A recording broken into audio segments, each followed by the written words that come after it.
Hi, Rex Bolt, saying a few words about speed fiction writing. A few years ago, I was running a national online writing competition, and without going into detail, each writer for a specific week had to turn in a chapter, approximately a 2,000 word chapter, by Sunday night at 9 p.m. This one guy forgot. And I got a hold of him, and I said, "We'll just put it off a week. Don't worry." He says, "Oh no, I'll get it. I'll get it to you in an hour."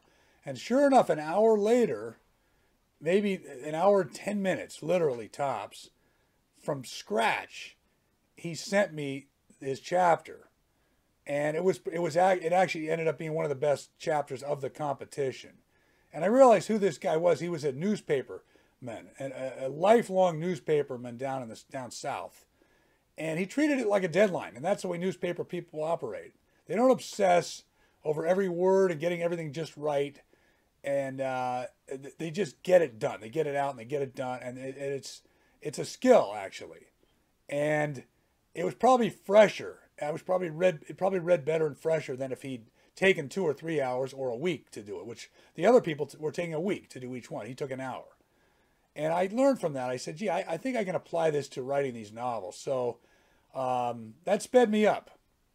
And so most of the novels in this series, this Chris Seeley series, I wrote in a month. And it can be done. But the way to do it is not to, again, overthink it. Just let it flow, let it happen.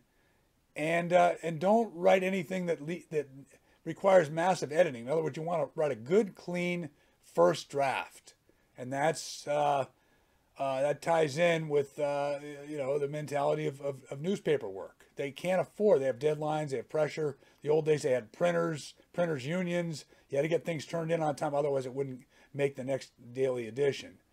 And you couldn't fool around. You just had to get it out there, but it had to be clean. And I think that's a light bulb went on after I ran this competition, and I saw what this guy was capable of doing. I thought, I'm going to try to do the same thing. And ever since then, I've been writing these novels basically in a month. Okay, thanks.